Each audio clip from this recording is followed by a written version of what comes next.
구청장 하셔가지고 재산 다 털으시고. 후배라고 내 후배고 나가 많이 지지하고 돌아다녔거든. 그만두면 저 옆에 건물 다 날리고 파이고. 그 저기 올가미에 당했어. 돈 2천만 원 누가 들고 와가지고 슬며시 구한 거야. 우리 얘들은 계획적인 날을 찍은 거야. 철탕을 돈 받아먹었다고 뭐로 버린 거야. 그 판사도 요즘은 법원에서 판사하는 게 아니야. 한나라당 옛날에 한나라. 아이 이 새끼 지겨야 돼. 우리나라에서 제일 먼저 없애야 될 게 5.18 가산점 걸리고 진짜 없애야 되는 게 그거야. 저 몇 명이 그 혜택을 받았는지 전수조사를 좀 해야 되는데. 안 돼. 그리고 발표를 안 하겠죠. 광주시가 통계를 가지고 있을 테고. 광주 시장도 마음대로 그거 내놓고 내놓는 순간에 그리고 이 심각한 게 이게 유공자 인정할 때 그 인후 보증으로 인정을 해요. 그러니까 이제 이웃집 또는 친구가 목격했다 이렇게 보증서 가지고서는 이게 해주는 거야. 그러니까 이게 거짓말로 된 애들이 너무 많아요. 거짓말로 돈 몇천만 원씩 주고받고. 양자 들어가는데 2천만 원. 예, 그거밖에 안 해요. 근데 올랐겠지 이제 안 하고 5천만 원 하겠지. 왜? 10% 가산점 받는 게 어딘데? 예. 판검사가 0.01점 가지고 왔다 갔다 하는 거. 엄청난 거죠. 10점 가산점이 붙는데. 동학 뭐라 그러냐 유족이라고 뭐 그것도 아니 그 피해자를 어떻게 찾는단 말이야. 그 인후 보증으로 하는 거예요. 또 여순 반람 사건도 마찬가지고 이 인후 보증 때문에 광주 사건 같은 경우에 심하게 된 사람들이 반항도 많이 있거든. 이렇게 저기 걔들은 혁명군이라지. 혁명군하고 이쪽 진압군하고 기영군하고 그때 저기 피 흘리고 있는 사람한테 물을 한 모금 갖다 줬대. 그 유공자야. 우리 길거리에서 쓰러진 사람 있으면 피 흘리고 있으면 물 한 모금 안 주는 내도 앞에 쓰러졌는데. 근데 그조차도 믿을 수 없는 가짜고 지금 한국장님 말씀하신 대로 두 사람 일부대요. 그래가지고 이게 왜 문제냐면은 그 전라도 사람들이 다 이제 공범이 되는 거예요. 그래서 다 범죄 집단에 되어버린 거야 이게 전라도 남북도 광주 사람들. 그게 위험한 거예요. 저기 쉽게 얘기하고 구의원, 시의원, 도의원, 구청장, 시장 이런 거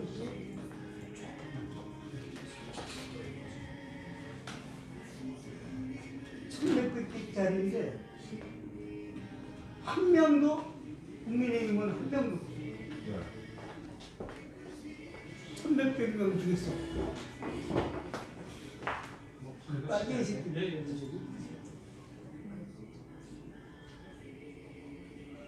정의라는 기계에게도 밀려있어. 초록동색들이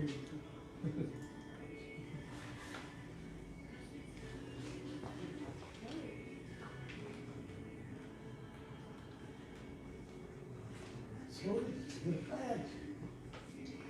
자가초를 들고 가고 있어. 준비되면 말씀 주세요.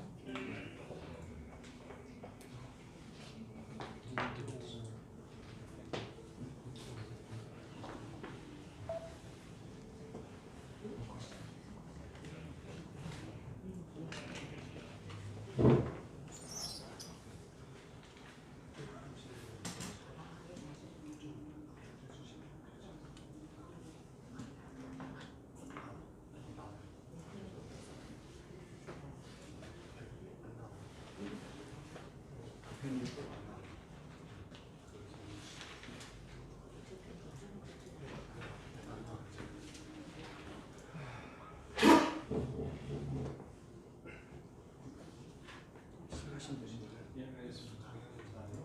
여기까지 와라.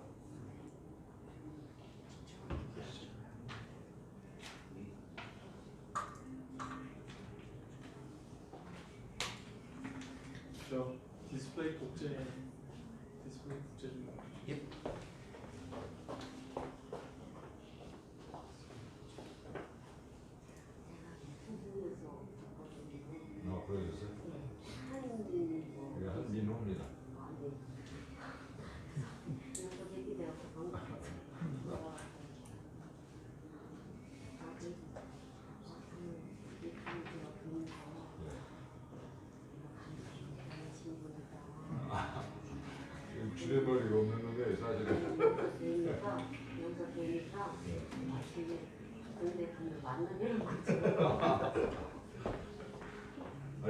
진짜 정말 주전머리가 없는 놈입니다. 제가 소갈머리도 랜댕이고. 그런 분이 필요합니다. 지금 돌아보고 있어요. 예, 알겠습니다. 예, 그 기다려주셔서 감사합니다. 인사드리겠습니다. 트루스포럼의 김국입니다.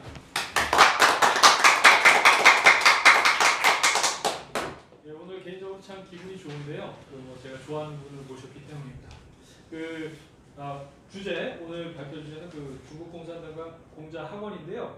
그 중국 이슈에 대해서 트루스포럼 아시는 분들은 아시겠지만 어디보다 열심히 목소리를 내왔습니다. 그 몇 년 전에 홍콩 시위가 있었죠. 홍콩 시위가 있었죠. 홍콩 시위가 있을 때 트루스포럼이 그리고 예 이겁니다. 이게 아니라 이겁니다. 서울대에 대자보를 붙였습니다. 대자보를 붙였는데 제가 중국어를 또 붙였어요. 아마 서울대에서 붙은 최초의 중국어 대자보일 겁니다. 중국인 친구들에게 라는 대자보를 붙였는데 중국인 친구들에게 개인적으로는 사실 이제 중국인 친구들 많이 있거든요. 그리고 또 나름대로 그 중국의 미래에 대해서 이렇게 고민하는 친구들이 생각보다 많습니다. 그런 친구들이 이제 그들의 미래를 위해서 어떤 결정을 해야 되는지에 대해서 지금 시진핑의 중국은 중화사상과 공산주의, 마오이즘으로 회귀하는 그러한 정책들이 강화되는 것들이 너무 명약 관할하기 때문에 그런 정책들은 중국의 미래에도 도움이 되지 않는다. 권고하는 그런 내용의 글이었는데요. 저희가 이 대자보를 붙이고 중국인 친구들 서울대 안에 중국인 커뮤니티가 있습니다. 제 친구들도 그런 있고 한데 친구들이 얘기를 해주죠. 그런데 사실 난리가 났습니다. 난리가 나서 공식적으로 대응해야 되는 거 아니냐. 그 친구들이 사실은 이렇게 액션을 준비하다가 가만히 있는 게 좋겠다. 그래서 특별한 액션은 없었습니다. 그런데 그 다음날 오늘 그 화면은 준비하지 못했는데 그 다음날 어떤 중국인 친구가 영어로 저희 대자보 밑에 A4 용지 3장에 답장을 붙였어요. 답장을 붙였는데 그 내용을 보면은 사실 조금 안타깝습니다. 그 내용을 사실 좀 공개하고 이슈화시키려고 했었는데 내용은 뭐냐면은 내용은 이게 우산혁명 같은 거 중국에 유도하는 거 아니냐 너 뭐 이런 얘기였고 그리고 또 중국은 중국 나름의 발전 방식이 있다. 그러면서 중국인 친구들한테 이렇게 권하더라고요. 친구와 가깝게 지내고 적과는 더욱 가깝게 지내라. 이런 얘기로 글을 남겼습니다. 그래서 어떻게 보면 사실 이게 되게 무서운 게 중국인 친구들의 의식 가운데 그런 생각들이 있는 거예요. 그래서 제가 그 글도 조만간 다시 한번 좀 공개를 하려고 하는데요. 오늘 오신 한민호 대표님과 수요일이었죠? 네, 지난 수요일에 그 서울대 시진핑 자료실 회사야라 저희가 서울대에서 기자회견을 진행을 했습니다. 한민호 대표님께서 제안을 주셔가지고 사실 저희가 급하게 준비를 했어요. 이게 외부에 계신 분들이 학교 안에서 기자회견을 하거나 그러면 이게 또 문제가 될 수가 있거든요. 그래서 저희가 트루스포럼 이름으로 서울대 트루스포럼 이름으로 저희가 이렇게 집회를 준비하고 제가 공지도 하고 해서 저희가 행사를 진행을 했습니다. 그런데 한민호 대표님께서 등 떠밀지 않으셨으면 저희도 이렇게 하지 못했을 텐데 등 떠밀어 주셔서 감사합니다. 그래서 그날 저희 서울대 선배님들도 많이 오셨고 그리고 또 한민호 대표님께서도 역사교육학과 80학번 선배님이시고 하셔가지고 뜻있는 시간을 가졌습니다. 참고로 그래도 참 감사한 것이 중국 이슈에 대해서는 젊은 친구들 경계하는 그런 목소리가 생각보다 높습니다. 제가 한 대표님께 말씀드렸는데 제가 얼마 전에 글을 쓸 게 있어가지고 고등학교 한국사 교과서를 제가 다 봤거든요. 9쪽이 있습니다. 9개가 있는데 그걸 다 봤어요. 근데 이런 데서 문제가 정말로 많습니다. 정말로 많은데 그럼에도 불구하고 중국의 동북공정에 대해서 언급을 하더라고요. 대부분의 교과서. 그래서 이게 어떻게 보면은 그래도 이렇게 희망이 보이는 그런 그런 순간이었었는데요. 저희가 지난 수요일에는 서울대 지금 시진핑 자료실이 있습니다. 시진핑이 2014년도에 서울대에 왔어요. 그때 제가 거기 있었습니다. 제 친구들하고 같이. 그래서 되게 이렇게 역사적인 순간이라고 기억을 했는데, 그러면서 2015년도에 기증을 했어요. 책을. 그래서 서울대에 시진핑 자료실이 생겼습니다. 그런데 문제는 뭐냐면은 2014년, 2015년의 시진핑과 지금의 시진핑은 너무나 많이 다릅니다. 너무나 많이 다릅니다. 저 대한민국이 중국과 수교하고 여기까지 이렇게 온 거는 사실은 우리가 6.25 전쟁이라는 아픔도 있지만 그 아픔을 뛰어넘고 새로운 관계를 만들어 나가려고 했던 거잖아요. 그 중국의 건강한 발전을 끌어내려고 했던 건데, 지금 시진핑은 사실 중국 사람들을 속이고 세계를 속였습니다. 그런 상황에서 다른 나라 원수들, 다른 나라 대통령 저희 기념관 하나도 없어요. 근데 시진핑 자료실만 있다는 거는 이게 오늘 설명해 주겠지만 통일전선 전술 그리고 동북공정의 수단으로 사용되는 것이 너무나도 명백해진 상황에서 서울대가 이렇게 된 것은 역사적인 오명이 될 것이다. 시원하게 한 대표님께서 말씀해 주셨고 저도 비슷한 목소리를 냈습니다. 그리고 저희도 이제 대자보를 또 한 대표님께서 이렇게 등 떠밀어 주셔가지고 그 오랜만에 또 이렇게 한글과 중국어를 이렇게 딱 붙였는데요. 제가 말씀을 이렇게 길게 드리는 이유는 그 다음날 또 바로 이메일이 하나 왔어요. 이메일이 왔는데 아마 이렇게 이런 친구들은 제가 봤을 때 중국 대사관하고 연결된 친구들입니다. 연결된 친구들인데 A4 16장짜리 메시지가 왔습니다. 메시지가 왔는데 A4 16장짜리를 그 짧은 시간에 쓸 수 없거든요. 그러니까 이 친구가 짜집기한 글이거나 아니면 누군가가 준비해준 글이에요. 이 보면은 논지도 그렇고 맥락도 그렇고 약간 이렇게 흔들리고 날짜나 쓴 날짜나 이런 것들이 많이 흔들리는데, 근데 그 글 자체가 너무나 안타깝습니다. 자기는 조선족 유학생이라고 하면서 중국 학생 그 글을 잘 봤다. 근데 다분히 한국적 시각에서 썼다. 그러니까 나는 내 생각을 정리해 준다 이러면서 그 첨부 파일을 딱 해서 이렇게 보내왔어요. 근데 A4 16장짜리입니다. 한글로 되어 있어요? 한글. 한글인데 조선족 친구들이 중국인일까요? 한국인일까요? 중국인. 이게 참 안타까워요. 이게 90년대 말까지만 해도 2000년대 초까지만 해도 그 중국에 사는 조선족 사람들은 자기를 조선인이라고 인식을 했습니다. 중국 사람이 아니라. 그런데 동북공정이 근별로 시작이 됐거든요. 그러면서 동북공정이 20년, 30년 이렇게 자리를 잡고 나서 지금 조선족, 한국 사람으로서의 정체성은 거의 와해되다시피 했습니다. 그러니까 보내온 글 제가 조만간 공개를 해드릴 텐데요. 참담합니다.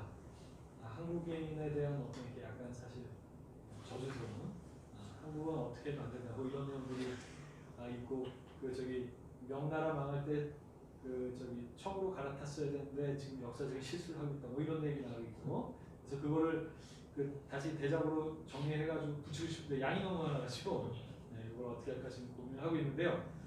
제가 서론이 상당히 길었지만 오늘 주제와 직결된 주제이기 때문에 조금 자세히 말씀을 드렸습니다. 중국 공산당 통일전선 전술 시진핑이 집권하고 나서 어느 때보다 적극적으로 통일전선 전술 이용하고 있습니다. 통일전선 전술이 뭔지 혹시 아시나요? 네. 아시나요? 아시는 분들 계시겠지만 모르는 분들을 위해서 제가 간단하게 설명드리면은 이거는 레닌이 주창한 겁니다. 그 공산당이 약할 때 그 힘을 키우는 위장 연대 전술이에요. 그래서 공동의 적을 만들어서 공동의 전선, 싸움의 대선을 만듭니다. 아름다워 보이는. 예를 들어서 민족해방. 이러면은 민족해방 운동을 빙자해가지고 사람들을 막 모읍니다. 그럼 공산당이 아닌 사람들도 막 모여요. 그런데 공산당이 주도해서 그 운동을 하는 거예요. 그리고 결국에는 공산주의 운동을 해버리는 겁니다. 이런 식으로 해서 그 적을 제거하고 그 다음에는 함께 협력했던 사람들까지 제거하는 게 그들의 전략이에요. 통일전선 전술인데 이 통일전선 전술을 시진핑이 어느 때보다 적극적으로 했고 2017년에는 이 통일전선 전술은 공산당의 목적을 달성하게 하는 마법의 무기다. 이렇게까지 공개적으로 얘기했습니다. 통일전선 전술의 거점으로 이용되는 것이 공자 사거리입니다. 한민호 대표님께서 문재인 정권에 고초를 많이 당하시고 파면까지 당하셨는데 나오셔서 이 문제의 위험성에 대해서 목소리를 내기 시작하셨습니다. 그리고 저희가 그 공작원 실차리기 운동본부 시작하시기 전에 그 전에 저희가 트루스포럼에서 한번 모셨거든요. 그때 이렇게 탄핵 사태에 대한 인식이나 중국의 위험성이나 이런 것에 대해서 그때 강연에서도 말씀을 해주셨는데요. 저는 이제 한민호 대표님께서 그 공작원 실차리기 운동본부를 통해서 이 중국의 위험성에 대해서 알리는 그런 이제 체계적인 활동을 시작하신 것에 대해서 깊은 감사의 마음을 가지고 있습니다. 서론이 많이 길었습니다. 오늘의 연사 강사 한민호 대표님 모시겠습니다. 큰 박수 부탁드립니다.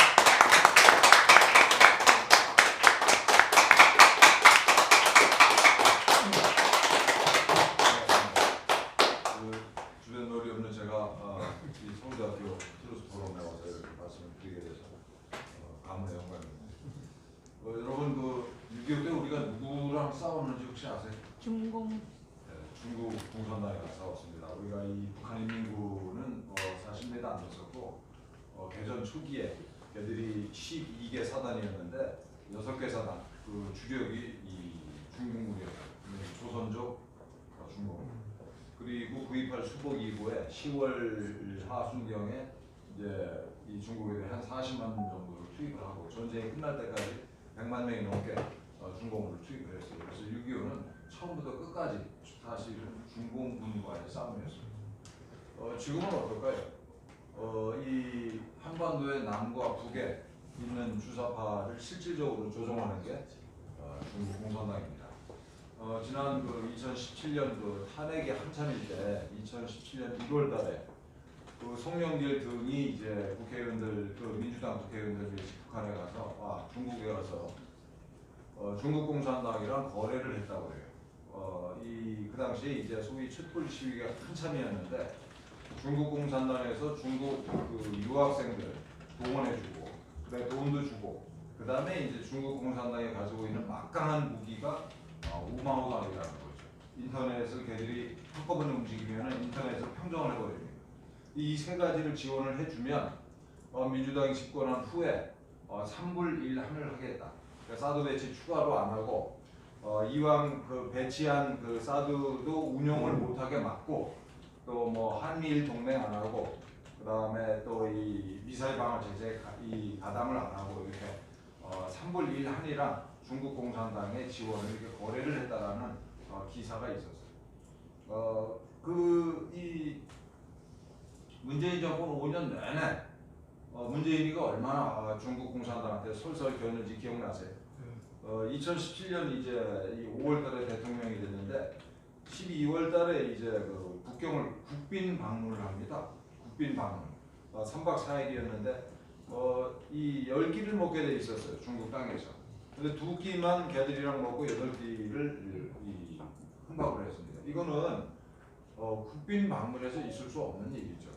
무슨 뜻일까요? 중국 공산당이 문재인을 손을 본 겁니다. 그 당시 신문을 보면은 그 문재인이가 북경을 향해서 출발하기 이틀 전까지도 일정이 확정이 안 됐었어요. 국빈 방문입니다. 그리고 또 하나 무슨 사건이 있었죠? 기자. 예. 우리는 기자 한 사람이 맞은 걸로 알고 있는데 그 사람은 많이 맞은 경우고 실제로는 기자 여러 명 플러스 그 당시 청와대 직원들이 의도 맞았어요. 이거는 절대 우연이 아닙니다. 이 세 가지를 종합해 보면 그때 국빈 방문은 뭐였을까요? 중국 공산당이 시진핑 문재인을 불러다가 손을 본 거죠. 나무지 봐봐. 이겁니다. 그래서 17세기에 우리 경자호란데 남한산성 밑에서 우리 인조가 삼배 구고두레라고 고자가 이 두드릴 고자예요. 한 번 절을 할 때마다 3번씩 이마를 머리에 찢는 겁니다. 그래서 이 삼배하고 구고두 이런 치욕적인 항복식을 했는데 2017년 12월 달에 문재인이가 가서 제2의 선전도의 묘를 갖고 온 거죠. 아니 지금 나와 있어요. 그래서 이 중국 공산당을 우리가 제대로 알아야 됩니다. 여러분 그 공산주의 국가에서는 노조 활동하면 어떻게 될까요? 우리는 이 공산당이 노조에 대해서 이제 긍정적일 거다라고 생각하는데 탄압 대상입니다. 여기서 주목할 거는 공산당 당원이 한 1억 명 가량 돼요. 이 9,500만인데 공산당원만 그럭저럭 잘 살고 나머지 13억의 인구는 정말 비참하게 사는 나라가 착취당하고 억압당하는 그런 나라가 중국입니다. 그래서 그러다 보니까 이 자생적인 노동운동이 발생할 수밖에 없어요. 특히 이제 젊은이들, 양심적인 젊은이들 중심으로 해가지고 자생적 노동운동이 일어났는데 철저하게 탄압을 받고 있죠. 물론 이제 공식적인 노동조합, 그 어용 노동조합이 있습니다. 공회라는 게. 그런데 이거는 이 노동운동을 탄압하고 이 노동운동과 관련된 정보를 염탐해서 당국에 신고하고 그런 역할을 이루어져요. 그리고 마르크스주의를 공부한다. 탄압 대상입니다. 이 중국 공산당의 손바닥을 벗어나는 것은 모택동 사상을 공부하면 어떻게 될까요? 굉장히 위험합니다. 끌려가서 소식이 끊어질 수가 있어요. 이 중국 공산당의 손바닥을 조금이라도 벗어나면 설령 모택동 사상을 공부하는 모임이라 할지라도 탄압 대상이다. 종교는 물론 탄압 대상입니다. 그 유독 이 기독교가 이제 특히 탄압을 많이 받고 있죠. 십자가 전부 다 철거되고 최근에 있었던 일입니다. 2019년도에 교회 전부 다 파괴되고 삼자교회만 이제 그 허용을 하죠. 중국 공산당 손바닥 위에 있는 교회입니다. 삼자교회에 대해서 좀 이따 다시 말씀드릴게요. 이게 왜냐하면 기독교인들이 한 1억 명가량 되는데 공산당 당원 숫자랑 비슷하죠. 이게 언제 천안문 광장에 모일지 모르기 때문에 철저하게 탄압을 하는 거죠. 십자가 부수고 성경 몰수하고 그리고 이 미성년자들 이 19세 미만 이 미성년자들은 교회에 못 간다라는 방침을 가지고 주일학교 청소년 캠프 전부 다 금지되고 있고 몰래 이 가정교회를 하다 걸리면은 무려 어떤 분은 2018년도에 걸린 분인데 이 형을 아마 9년인가를 살았습니다. 이 선고를 받았어요. 살벌하죠. 교회 내에 이제 예술아치 성모 마리아상 같은 거 전부 다 걸쳐놓고 시진핑 사진 걸라고 하고 예배하기 전에 이 삼자교회에서 이렇다는 얘기입니다. 이 가정교회는 걸리면 징역받는 거예요. 삼자교회에서도 그리고 이제 심지어는 성경마저 왜곡을 하죠. 예수가 원래는 성경에는 이 죄를 안 지은 놈이 있으면은 이 여인을 돌로 쳐라 그래가지고 다 거기 모였던 군중들이 흩어진 다음에 예수님도 앞으로 그러지 마라 태우고 이제 그 여인을 보냈는데 중국에서는 이 군중을 해산시킨 다음에 예수님이 직접 그 여인을 죽였다라는 식으로 가르쳐요. 왜냐하면 아무리 그 약점이 있는 정권이라 하더라도 불법 행위에 대해서는 철저하게 단속을 해야 된다라는 얘기를 하기 위해서 이런 식으로 이 성경을 왜곡해서 가르치는 거죠.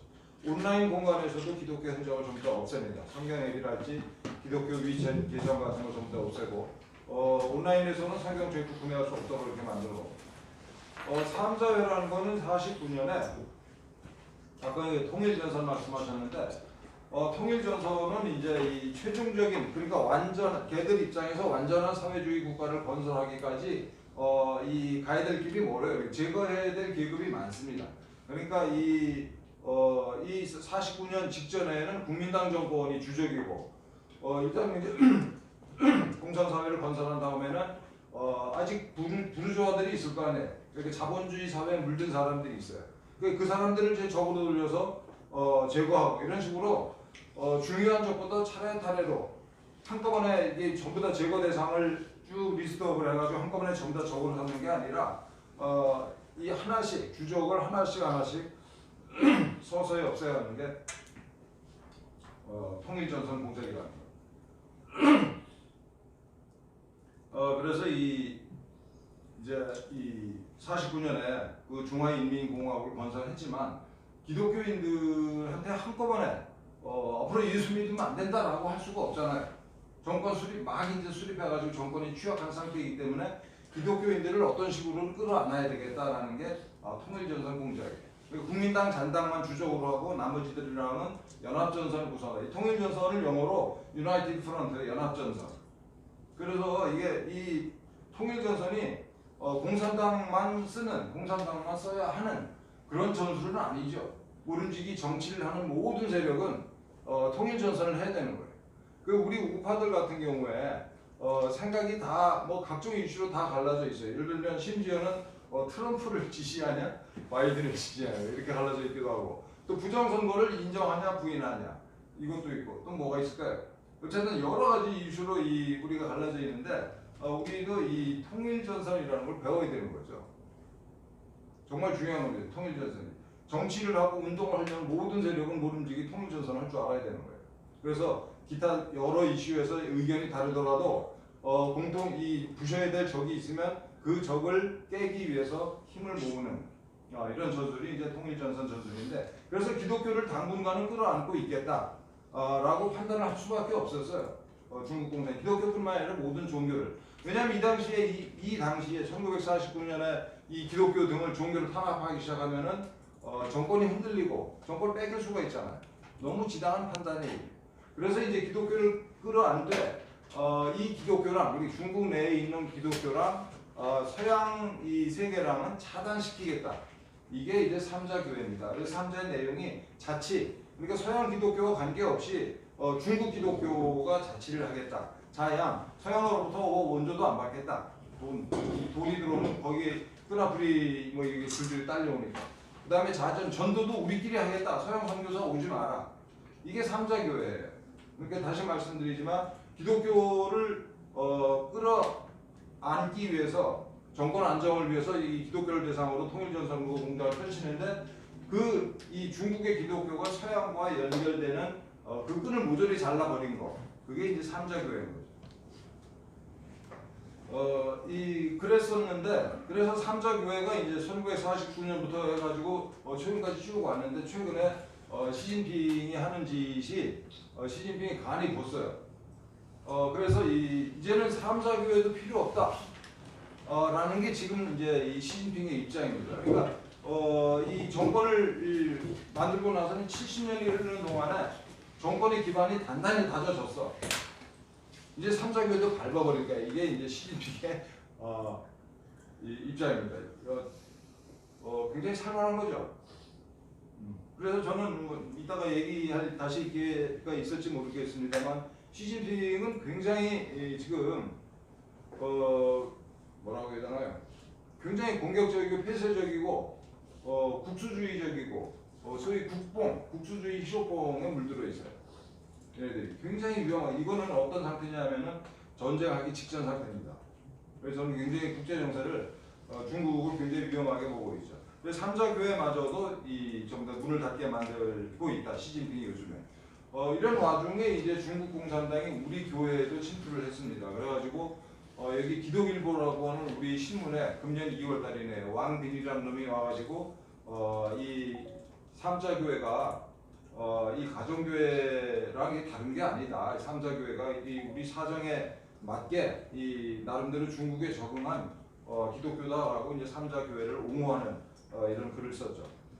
우리 교회까지 중국 공산당이 이렇게 들어와 있다라는 사실을 말씀을 드리려고 이걸 인용을 했습니다. 불교 역시 뭐 대대적인 탄압을 받고 있어요. 그래서 이제 1000년이나 된 그 불교 사원을 이거 헐어버린다 했지. 불상 전부 다 파괴하고. 그런데 이 집도 역시 통일전선 공작부에서 하는 일이죠. 통일전선 공작부가 다시 말씀드립니다만은 그 시점에서 파괴해야 될 적을 최소화해야 되겠죠.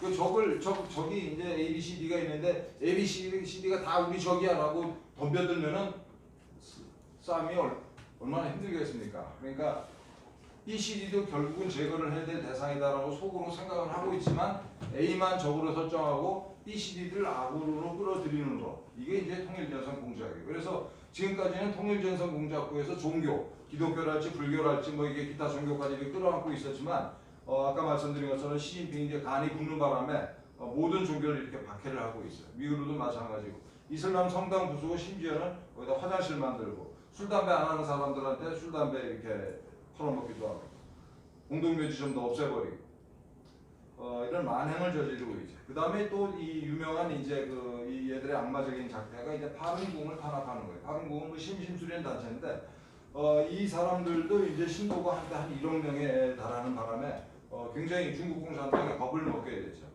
당장은 뭐 전혀 이념적인 색채를 띠지 않는 반공의 기미가 전혀 없는 단체지만 얘들이 천안문 광장에 한 1,000만 명이 모여가지고 한꺼번에 수련을 하다 말고 시위를 한다 이렇게 해서 무지하게 골치 아프잖아요.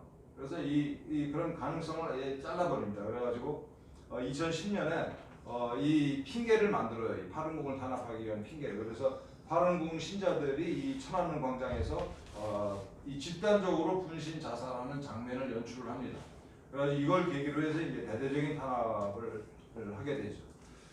중국 공산당은 정말 살벌한 놈들인 게 얘들이 이제 산 사람을 이렇게 이 걔들 입장에서는 범죄자들, 불원분자들을 따로 모아가지고 관리를 하다가 이게 이 장기 이식을 원하는 손님이 나타나면 그 중에서 이제 신체 검사해가지고 딱 맞는 사람을 산채로 죽여서 그냥 싱싱한 장기를 이렇게 팔아먹는 짓을 합니다. 그래서 그 대표적인 희생자들이 이제 파룬궁 신자들이고 또 위구르인들이고 이런 거죠. 1년에 한 10만 명 이상 장기 이식 수술을 한다고 해요. 정말 무시무시한 놈들입니다. 그래서 아까도 말씀드린 것처럼 이 사람들을 이제 대상자들을 관리를 하는데 평소에 이 혈액형이랄지 뭐 신체 특징이랄지 이런 것들을 쭉 이 DB로 만들었다가 손님이 오면 그냥 바로 이렇게 팔아먹는 거죠. 게다가 이제 이 중국의 스타들이 우리로 치면 아이돌들이 있었는데 아이돌마저 이렇게 얘들이 중국 공산당에 겁을 내기 시작했어요. 왜냐하면 얘들이 팬클럽이 1,000만 명 단위를 넘었으면은 이게 굉장히 위험하다 이렇게 보는 거예요, 중국 애들이. 그래서 이 아이돌이랄지 팬클럽을 전부 다 이 해산을 시켜요. 작년 일입니다. 이 정도로 중국 공산당은 뭘 의미하는 걸까요? 인류 역사상 가장 강력한 독재 체제를 구축을 했지만 그거랑 비례해서 늘 이렇게 겁을 먹고 있다는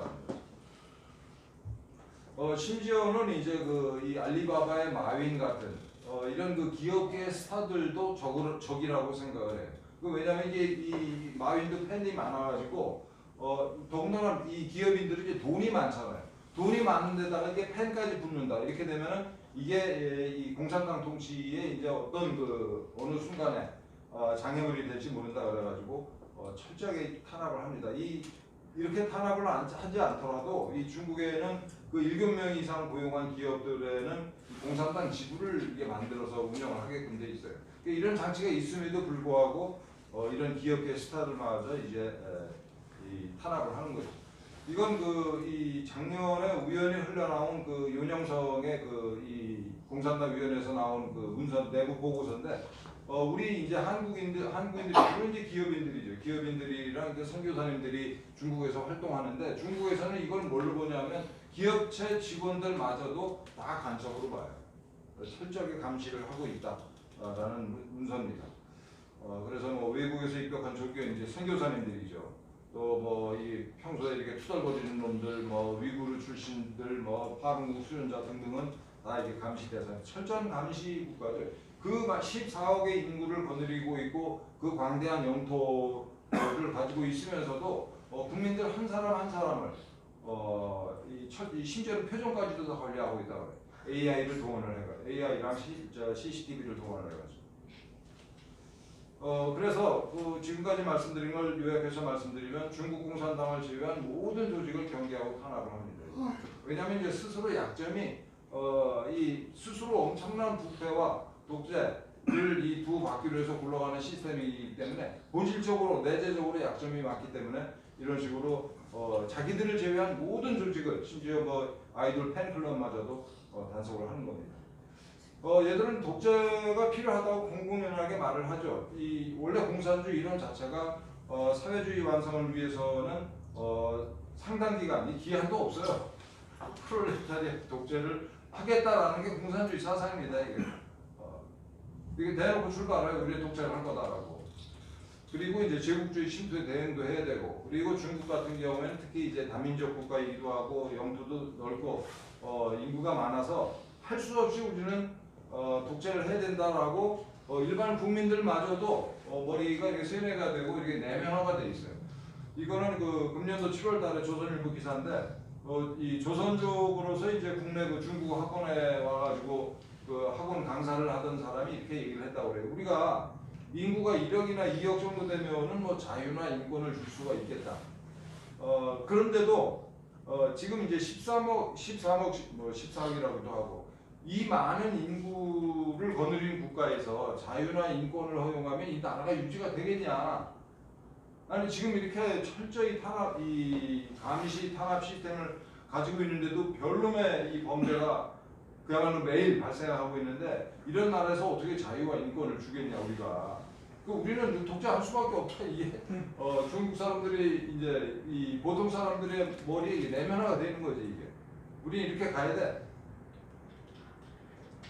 이렇게 하다 보니까 어느 누구도 이 감시하고 견제하는 세력이 없는 이런 독재 체제는 당연히 엄청 써볼 수밖에 없죠. 철저하게 써볼. 이 저 말단부터 최상층부까지 시진핑까지 전부 다 써본 문드러진 집단입니다. 그래서 특히 이제 이 부패한 공산당의 핵심은 그 중에서도 이제 공산당 간부들의 이 대를 이어서 그 요직을 차지하고 있는 이제 태자당이라고 하는 집단입니다. 그래서 이 중국 공산당의 이 부패는 몇몇 개인의 문제가 아니에요. 이 시스템 자체의 문제입니다. 이거. 그래서 이 중국에서 뭐 정부 운동이랄지 뭐 이런 운동이 일어나는 거는 이건 권력 투쟁이지. 이 부패를 아무도 어쩔 수가 없습니다. 좀 이따 보시겠습니다만 처음부터 끝까지 전부 다 이 부패 사소를 엮여 있는 집단이 중국 공산당. 심지어는 이제 이따 보시겠습니다만 인민해방군 역시 그렇고. 다시 말씀드립니다만은 이 중국 공산당의 부패 문제는 체제 자체의 속성으로 인한 당연한 결과지 몇몇 개인의 심성의 문제랄지 뭐 이런 문제가 아니다라는 걸 강조를 하고 싶습니다. 이거는 이제 다렌시의 그 공안국장이 한번 걸렸는데 얘는 그 전임 공안국장한테 뇌물을 걸린 혐의 때문에 얘가 문제가 됐어요. 그런데 그 전임 공안국장은 다렌의 그 대련이죠. 말단 경찰관으로 시작해서 대련시의 공안국장, 그 다음에 더 승진해서 윤영성의 공안청 부청장을 거쳐서 장수성 정법위 서기에까지 오른 인물이에요. 그리고 얘는 순리준이라고 하는 이 중국 전체를 통제하는 공안부 부장한테 상납을 했고, 이 순리준은 몽제주라고 하는 이 장쩌민의 측근 중에 측근이었다. 이건 뭘 의미하냐면은 저 말단 경찰관부터 시작해서 장쩌민까지 이게 부패고리로 연결이 되어 있다는 뜻이에요. 여기 등장하는 인물들이 이렇게 승승장구할 때 뭘로 승승장구했겠습니까? 뇌물이죠, 뇌물.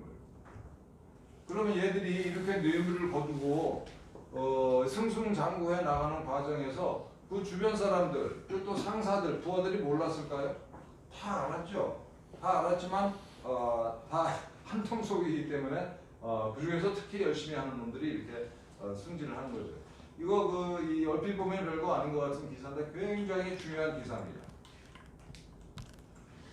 뿐만 아니라 이 양홍성 공안청장 얘기만 내놓으면 전부 다 부패로 이게 수청이 되는데, 이때 그 20년 동안 이 윤영성을 거쳐간 고위직들이 고시라이, 수청됐지만 충칭시 서기, 고시라이가 그 시진핑의 강력한 라이벌이었죠. 또 리커창, 며칠 전에 수청된 중국 공산당의 최고위층까지 전부 다 이런 식으로 뇌물로 연결이 돼 있다라는 겁니다. 그래서 구체적으로는 이게 누구라는 게 전부 다 이제 금괴인데, 이렇게 돈을 모은 놈이 도대체 얼마나 높은 놈이냐? 봤더니 별거 아니에요. 하이난성의 하이커우 시의 그 당위원회에서 우리로 치면 제주시 시장 정도밖에 안 되는 거예요. 근데 얘가 이렇게 많은 돈을 긁어 모았던 거예요. 얘가 이렇게 돈을 모을 때까지 거듭 말씀드립니다만 상하 좌우가 다 알고 있었어요. 재수 없이 권력 투쟁에서 진 거죠. 또 어떤 놈은 이런 놈이 있어요. 마오타이만 2,900평이고 집을 뇌물을 하도 많이 받아가지고 그 집을 3채를 빌려서 뇌물을 보관해. 얘는 얼마나 높은 놈인가 봤더니 별것도 아니에요. 우리로 치면 뭐 전매청 차장 정도 하는. 벤틀리 등 슈퍼카만 100대 모은 놈도 있어요. 얘는 얼마나 높은 놈이냐 보니까 하얼빈 시의 전력국 부국장이죠. 그러니까 얘가 이 돈을 얘가 이 정도 모았는데 이 상사들은 얼마나 모았겠는가 한번 상상을 해보죠. 또 어떤 놈은 1,000,000,000,000명이야. 이 첩이 100명이라는 뜻은 이 첩 하나마다 전부 다 집을 사줬을 거 아니에요. 집집마다 이것저것 다 갖췄을 때가. 얘는 비교적 높은 놈이었습니다. 우리로 치면 뭐 자산관리공사 사장쯤 되는 놈인데 이 방법은 뭐 간단해요. 회사 공급 유용하고 불법으로 하청 주고 뭐 승진할 때마다 뇌물 받고 이재명이 그가 이제 성남시장 할 때 성남시 공무원들이 이제 이재명이네 성남시뿐만 아니라 저 호남은 지방은 뭐 공공연하게 직급별로 이게 액수가 정해져 있다고 하죠. 승진할 때마다. 이게 남의 얘기를 하는 아니긴 한데 어쨌든 중국은 이게 만연해 있다. 이 아까도 말씀드린 것처럼 이 직급별로 그러니까 우리로 치면 이제 그 10급부터 따지면 9급 뭐 876, 543 이렇게 직급을 올라갈 때마다 경매를 했다는 거예요. 자 이제 자리가 하나 사무관 자리가 하나 났다. 그럼 이거를 많이 공고를 해요. 이거 많이 주는 놈한테 이 자리를 주겠다. 이 뇌물을 주고 여기 이 사무관 자리를 차지한 놈은 본전을 차지해야 될 거 아니에요. 옆에 놈들이 시비를 걸지 못하는 이유가 뭘까요? 똑같은 짓을 하기 때문에. 중국 공산당이 이런 집단입니다. 그래서 풀뿌리부터 저 최상층까지 철저히 써보는 놈들이다. 그래서 중국 최고위층 시진핑을 비롯해서 뭐 리커창이같이 무슨 뭐 이런 이 중국 공산당 정치국 상임위원들 전부 다 중국 최고의 부자들이죠. 링지화 이 굉장히 유명한 놈인데 후진타오 수석의 비서실장 하던 놈이에요. 이 전 주석의 비서실장. 트럭 6대 분량 뇌물을 차요. 통일전선부장 이거 무지하게 높은 자리입니다. 뭐 이런 식이에요. 이게 중국 공산당이라고 하는 이 조직이 이렇게 썩어 문드러진 집단이죠. 안 썩은 놈이 없죠. 우리한테 고마운 거는 이제 이 중국 공산당 군, 인민해방군마저도 이렇게 정말 고맙게도 많이 썩어 있다. 비행기도 이렇게 뜯어가지고 이제 털어먹고, 전차, 장갑차도 뜯어서 털어먹고, 또 이게 총 같은 것도 몰래 빼돌리고, 기름 전부 다 빼돌리고, 얼마나 고맙습니까? 심지어는 그 항공모함 얘들이 그 최초의 항공모함을 만들었는데 이거 만든 놈 그 체포돼가지고 사형당했나 모르겠습니다. 근데 이거 책임자가 여기 보니까 이제 순보라고 하는 전 사장인데 얘가 이제 부패와 권력남용 얘가 이렇게 할 수밖에 없지 않았겠어요? 이 상사들이 이 항공모함이라고 하는 거대한 많은 돈을 만지는 거대한 북착 사업을 맡은 놈한테 너 이 새끼야 그거 맡았는데 왜 안 가져가라고 그러니까 얘는 이렇게 할 수밖에 없어요. 이게 이제 이 중공군마저도 이런 식으로 돌아가는 거죠. 그래서 이 중국에 대해서 서방에서는 뭐라고 보냐면은 굉장히 얘들이 약체다. 약체인데 위험해라고 평가를 해요. 이게 서방에서. 그건 무슨 뜻이냐면은 이제 거인증 걸린 약간 전응한데 얘가 폭탄을 가지고 있어요. 이게 중국이에요. 그리고 이 중국 공산당의 부패에 이제 한 가운데 태자당이다라는 게 있어요. 그래서 얘네들은 공공 영역에 임하를 해요. 진운인가 하는 이 중국 공산당 원로가 공개적으로 한 말입니다. 중국은 우리가 목숨을 걸고 혁명을 해서 세운 나라다. 그래서 이 중국은 우리 자식들이 다스려야 돼. 라고 공개적으로 말을 했어요. 그래서 이 중국에서는 이 백만장자는 다 이 태자당입니다. 이 태자당이 모든 이 돈을 벌 수 있는 기회를 다 독점하고 태자당의 악령들은 뭐냐? 태자당의 에이전트죠. 끈앞을들. 대표적으로 마윈 같은 사람들이 이제 태자당의 끈앞들. 지들끼리 이제 결혼하고. 그래서 뭐 참 웃기는 나라가 이게 얘들은 뭐 전력방, 석유방 이런 게 있어요. 그러니까 전력은 이게 리펑 집안에 전 이제 총리 지낸 놈인데 리펑 집안에서 다 해먹는 거예요. 그러니까 석유방은 또 이게 해먹는 집안이 있고 또 이게 보석은 보석 해먹는 집안이 있고 뭐 이런 나라. 그러니까 우리한테는 시진핑이 이걸 더욱더 강화하겠다는 거니까 그 바깥에서 이제 그 월가에서 투자 자금이 들어오면 어떻게 될까요? 이걸 관리하는 이 태자당 멤버들이 있는 거죠. 그래서 중국에서 돈을 벌었다. 무슨 뜻일까요? 중국 공산당과의 커넥션을 가지고 있다는 뜻이에요. 중국에서는 중국 공산당이 하루아침에 엄청난 부자도 만들어내고 또 엄청난 부자를 하루아침에 행방불명도 시키고 그런 나라입니다. 중국은. 중국에서 돈을 벌었다. 중국에서 돈을 벌면 이제 가지고 나오지 못한다라는 게 통설인데 한 4천억을 가지고 나온 사람이지 누구인지 혹시 기억나세요? 한센 회장. 네, 한센 회장님이 여시잖아요. 4천억이 넘는 돈을 가지고 나와서 그거를 이제 홍석현 회장, 그 중앙일보 홍석현 회장한테 줘가지고 여시제라고 하는 단체를 만들었어요. 공교롭게도 여시 구진이라고 하는 그 출처는 이게 중국 고전 중에 어디 하나인데 이게 시대와 함께 나아간다라는 뜻인데 시진핑이 굉장히 좋아하는 그 당시에 시진핑이 즐겨 썼던 그 표현입니다. 여시 구진이라는 말이. 무슨 뜻일까요 이게? 한번 생각을 해보시기 바랍니다. 무시무시한 거죠. 중국 공산당은 다른 나라를 상대로 이렇게 공작을 하고 가끔 이렇게 쓰리 쿠션도 쳐요. 이 클린턴 이 대통령이 이제 그 대통령 선거에 출마했을 때 그 인도네시아의 재벌이 이제 그 정치 자금을 선거 자금을 내가지고 문제가 된 적이 있었는데 중국 공산당이 걔를 통해서 돈을 준 거라는 게 나중에 밝혀졌어요. 무시무시한 나라인데. 그래서 그 중국에 우리가 아는 이게 한국식의 민간 기업은 없어요.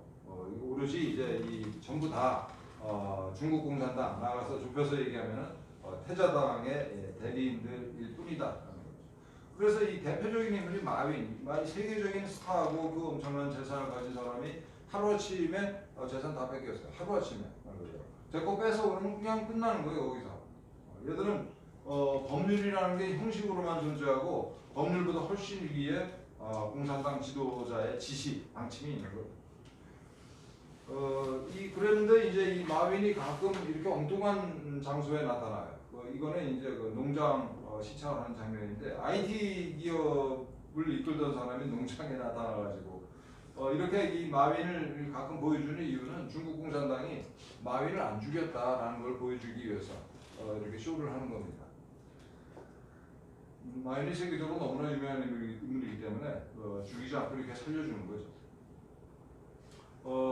이 사건 이후에 이제 텐산티를 비롯해서 그 빅테크 총수들이 전부 다 헌금도 바치고 충성도 다짐하고 중국에서 부자의 생명은 그야말로 뭐 하루살이에요. 이거를 어떻게 볼 수 있을까?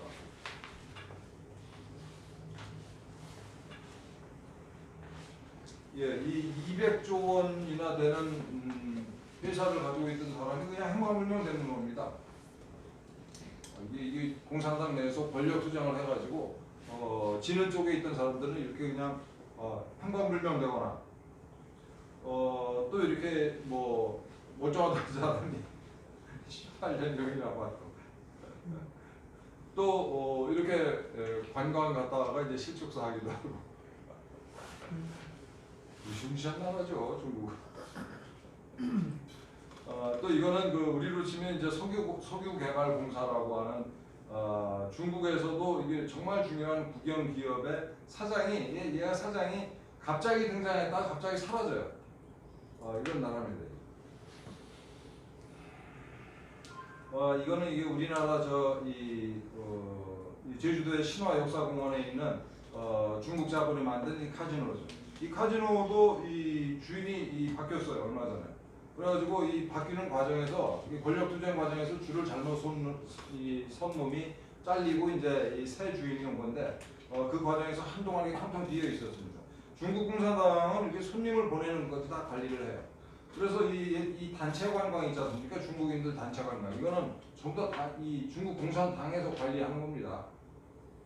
그래서 지난 2017년 촛불 난동이 있을 때 중국인 단체 관광객들이 동원이 됐다라는 증언도 있었어요. 그 당시에 이제 홍대 입구 근처에 이제 중국인들 숙소가 많았었는데 거기 거주하시는 분들한테 들은 겁니다. 심지어는 이 판빙빙 같은 세계적인 스타마저도 그냥 행방불명식이에요. 그래서 4개월 있다가 반성문을 쓰고 벌금 납부하고 그런 형태로 살아있다는 동영상만 공개가 됐죠. 무시무시한 나라죠. 화웨이는 뭐 중국 군거. 그래서 다시 말씀드립니다만 중국에서 이 큰 기업들은 큰 기업뿐만 아니라 모든 기업들은 중국 공산당 거다. 키우려면 하룻밤 사이에 키울 수 있고 뺏으려면 하룻밤 사이에 뺏는 그런 나라다. 그래서 이제 중국에서 그래도 이게 뭐 이런저런 사람들이 야 우리도 좀 법치라는 걸 해보자라는 얘기를 해가지고 법이 얘들은 필요가 없는 나라죠. 아까도 말씀드린 것처럼 중국 공산당이 그냥 시키면 다 하는 거예요. 이 대표적으로 우리 컨텐츠를 이 중국에서 2016년 이후에 틀지 마라 이게 뭐였었죠? 한한령. 한국 컨텐츠를 제한하는 명령인데 한한령의 실체가 없어요.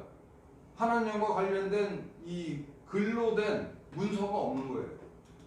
그런데도 2016년부터 얼마 전까지 지금까지도 사실은 한한령이 강하게 이 집행이 되고 있는 이런 나라죠 중국. 그 법률이라는 게 필요가 없는데 얘들이 이제 하도 우리도 좀 법치를 해보자라는 얘기가 있어가지고 국가정보법이라는 걸 2017년에 만들었는데 그 내용인즉슨 황당합니다. 당이 원하는 건 니들 거 뭐든지 다 쓸 수 있어. 이게 이 법의 내용이에요. 그래서 맨 밑에 17절 보시면은 국가정보업무기구의 업무자는 필요하면 관련 기관, 조직, 개인의 교통수단, 차랄지 통신수단, 내 핸드폰, 우리 장소, 우리 집 같은 거 우선적으로 다 쓸 수 있다라는 내용의 법입니다. 그래서 지금까지 한 거를 요약을 하면 중국 공산당의 정체가 뭘까 도대체? 얘들이 이제 말로는 사회주의를 표방을 하고 공개적으로 프롤레타리아 독재를 내세우고 일당 독재를 하는 시스템인데 사실은 패자당만이 권력과 부를 세습하는 그래서 이제 결과적으로 극단적으로 부패한 마피아 자본주의다. 중국 공산당은 정체를 한마디로 요약하라고 하면 조폭이다라고 저는 표현을 합니다. 조폭인데 굉장히 엘리트 조폭이죠. 이 조폭 구성원들을 14호 인구에서 뽑아가지고 이제 그 중에서 똑똑한 애들을 요소 이제 배치를 해서 끌고 가는 조폭이니까. 중국 공산당은 지금 말씀드린 것처럼 이제 극단적인 독재, 또 극단적인 부패, 이거를 이제 특징으로 하는 사실은 굉장히 이 취약한 시스템이죠. 그러다 보니까 이 취약한 나라, 우리는 그러니까 중국 입장에서 우리는 독재하고 부패한데 옆에 독재를 안 하고 그러니까 이 자유와 이 비교적 이제 공정한 기회가 보장되는 나라가 있다. 그게 비록 작은 나라일지라도 어떻겠습니까, 여러분? 여러분들이 중국 공산당 지도부라면 굉장히 신경 쓰이겠죠. 그러니까 그래서 홍콩을 밟은 거예요. 홍콩이 인구가 한 800만밖에 안 되는 그 도시에 인권과 자유민주주의를 그냥 밟아버린 겁니다. 왜냐하면 그걸 그냥 두면 이 자유의 이 숨결이 중국 본토로 들어와가지고 체제가 위협을 받으니까. 그러니까 이 정도로 굉장히 늘 불안해하는 시스템이죠. 공산당이 모름지기 공산당이 다 그렇고 중국 공산당이 이제 특히 그런 거죠. 그러다 보니까 얘네들이 굉장히 공격적이고 침략적이에요. 지금 본 것처럼. 얘들이 이제 홍콩은 쉽게 밟을 수 있으니까 밟았는데 미국을 대상으로 해서는 어떻게 할까요? 얘들의 목표는 미국을 정복하는 거예요. 그냥 그 슬로건이 아니라 얘들의 실제 목표가 미국 정복입니다. 그게 굉장히 공격적인 애들이죠. 그래서 미국을 정복하기 위해서 정말 다양한 이제 작전을 펼치죠. 지금 다시 말씀드립니다만 그 중국 공산당의 목표는 대내적으로는 그 태제당의 권력 세습을 영원히 계속하는 거고 대외적으로는 세계를 제패하는 거다. 얘들이 이 중국 공산당이 그 무름지기 공산당이 이제 이런 공격성을 침략성을 띌 수밖에 없는 이유는 첫째는 얘네들의 그 체제의 존재 이유 자체가 자본주의 타도잖아요. 자본주의를 타도하겠다고 내걸고 이 시스템을 만드는 애들이에요. 애초에 첫째. 두 번째로는 아까 말씀드린 것처럼 주변에 자유민주주의 국가의 존재 자체가 얘들에 대한 체제 위협이죠. 그리고 세 번째가 이제 중화민족주의. 이게 굉장히 그 아까 말씀드린 국뽕인데 중국 공산당이 그 1921년에 창당을 했는데 지금 창당 100년이 지났습니다. 100년 동안 얘들이 승리를 했어요. 국민당군이랑 싸워가지고 중국 대륙을 차지했잖아요. 그러면서 일본군도 내쫓고 그리고 6.25 때는 세계 최강 미국이랑 대등한 싸움을 벌였고 그 다음에 소련은 무너졌지만 중국은 이제 세계 최강의 거의 유일한 공산주의 종주국이 됐고 그리고 경제도 엄청 성장해가지고 미국과 더불어서 G2가 됐어요. 그 서구 여러 나라를 이 자기네들의 시장을 무기로 해서 또 값싼 상품을 무기로 해서 주물럭거릴 수 있다라고 지난 10년 이상 얘들이 생각을 하고 있는 거죠. 그래서 이게 100년 동안 여러분들 이게 굉장히 중요한 건데 100년 동안 승승장구하면 마취가 돼요. 사고가. 누가 우리를 막으랴 이런 사고에 빠지는 거죠. 이 대표적인 예가 이제 일본이죠. 일본이 그 이 1800년대 그 후반에 이제 메이지 유신을 해가지고 2차 대전 때까지 1860년에 메이지 유신했다고 치면 이 45년이면 몇 년일까요? 한 7, 80년 동안 승승장구했어요. 일본이 1차 대전 승전국이었고 그 다음에 세계 최초로 이 항공모함을 만들어서 띄운 나라입니다. 일본이. 그리고 조선반도를 차지했고 그 후에 만주사변 이겼고 중일전쟁에서 이겼고 남서태평양 다 차지했고 이 과정에서 일본 사람들이 무슨 생각에 빠졌냐면은 우리 민족은 하늘이 낸 민족이다라는 생각에 빠졌어요. 그러니까 이 미국까지 공격을 했죠. 결국.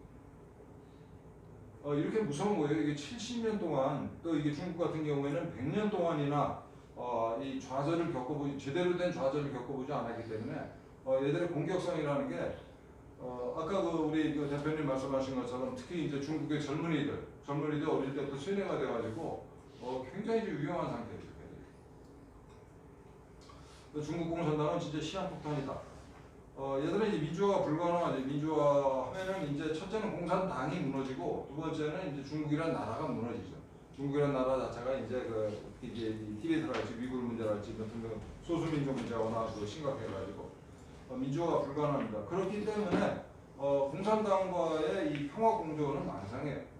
이 중국 공산당과뿐만 아니라 오로지 공산당과는 공존할 수 없다. 이게 불가능합니다. 왜 그렇다고 생각하세요? 공산당이 우리는 가만히 있는데 공산당이 우리의 존재를 못 견뎌해요. 한반도만 놓고 보면 우리는 공존하고 싶죠. 지금까지 수십 년 동안 우리가 공존하려고 애를 써왔잖아요. 근데 북한은 어땠습니까?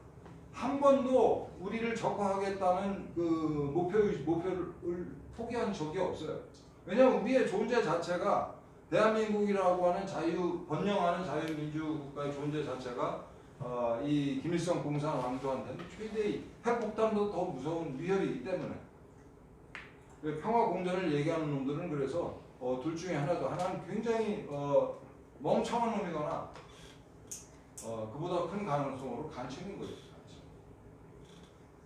그래서 이 지금까지 평화 공존을 추구해온 이 역대 정권들, 예를 들면 김대중 정권이랄지 노무현 정권이랄지 또 이게 문재인 정권, 저는 그 배후에 다 간첩들이 있었다 이렇게 보고 있어요. 그 당사자들이 다 간첩이었던 거야. 이건 진짜 평화 공존은 불가능합니다. 우리 여기 젊은이들이 몇 분 계신데 평화 공존은 정말 개소리예요. 이렇기 때문에 이런 애들이 그럼 세계 정세를 어떻게 인식하고 있을까? 이 미국이랑 전쟁할 수밖에 없다 이런 생각을 하고 있고 지금 전쟁 중이다라고 생각을 하고 있어요. 중국은. 미국도 실은 이렇게 생각하고 있습니다. 미국이 중국에 대해서 한때 오해를 했다가 중국의 정체를 깨달았어요. 몇 년 전부터. 그래서 중국 애들이 지금 우리가 쟤들 상대로 전쟁하고 있는 중이야라고 각종 공작을 펼치고 있다는 거를 미국이 깨달았어요. 저 새끼들이 전쟁하고 있구나. 우리도 응전해야지 이런 상태입니다. 이 모택동의 말이죠. 담담 다타 담담. 이게 우리가 유리하면 공격하고 불리하면 대화하면서 위기를 넘기자. 이게 이제 모택동의 얘기입니다. 이게 모택동의 얘기일 뿐만 아니라 싸움의 기본이죠. 네. 그럼 이제 전쟁을 해야 되는데 어떻게 싸울 것인가? 전쟁 방법론에 대해서 얘들이 고민해서 만들어낸 단어가 한계, 제한이 없는 전쟁입니다. 그래서 모든 이게 윤리, 도덕 이런 걸 다 포기하고 오로지 승리만을 목표로 우리가 할 수 있는 건 다 하자. 그러니까 마약을 쓰자라는 게 이제 이 초한전. 이 초한전은 그런데 뭐 새로운 개념은 아니고 이 발상 자체는 뭐 한 2,500년 된 겁니다. 그래서 이 중국이라는 나라가 2,500년 동안 쌓아온 전쟁과 관련된 온갖 지혜를 응축해서 만들어낸 단어가 이제 초한전이라는 단어죠. 지금 말씀드린 것처럼 이 펜타닐이라고 하는 역사상 최악의 마약을 중국인들이 만들어가지고 대량으로 뿌리고 있어요. 우리나라도 지금 엄청 많이 들어와 있다고 그러죠. 특히 이제 이 애견센터 중심으로 펜타닐이 굉장히 많이 보급이 되어 있더라고요. 그래서 애들이 우리 뭐 강아지 고양이 먹인다고 그러면서 이게 펜타닐 사가지고 이거 쓰는 애들이 많다고 그러는데 다행히 대통령이 얼마 전에 이제 마약과의 전쟁을 선포를 했죠. 중국 공산당은 무서운 애들입니다. 우리 상상을 초월하는 애들이에요. 거듭 말씀드립니다만은 2,500년의 역사를 가진 이 손자병법이 우리 2,500년 전에 나왔어요. 그리고 2,500년의 역사 속에서 얼마나 많은 이 전략과 전술이 거론이 되고 실행이 됐습니까? 그걸 데이터베이스로 다 가지고 있는 애들이. 또 세계 공산주의 운동사. 그리고 70년 동안 일단 독재를 하면서 쌓아온 지혜. 그 다음에 이제 뭐 14억에 달하는 인구가 얘들의 이제 아주 큰 무기인 거죠. 통일전선 전술은 아까 말씀드린 것처럼 이게 그 시점에서 적을 최소화시키고 적을 고립시키고 나머지 제 세력을 우리 아군이 아니더라도 아군으로 만들기 위한 공작을 통일전선 전술이라고 해요. 그래서 이 통일전선 전술은 특정 시기에 특정한 대상을 대상으로 해서만 쓰는 전술이 아니고 공산당이라면 모름지기 평소에 하는 게 이 짓이죠. 그게 통일전선 전술은 국내적으로도 하고 아까 이 3자 교회를 끌어안고 있는 거라지 이게 이제 국내의 이 통일전선 전술이고 다른 나라를 대상으로 해서도 이제 통일전선 공작을 펼칩니다. 그래서 이 미국이 눈치를 챘어요. 이게 2020년 기사인데 이 시진핑이 미국을 전복하기 위해서 통일전선 공작을 펼치고 있다라는 기사가 뉴스위크에 아주 장문으로 실렸습니다. 이 기사 내용은 간단해요. 이 중국인이 가담한 조직은 전부 다 통전 조직이다라는 거예요. 통일전선 조직. 우리도 그렇습니다.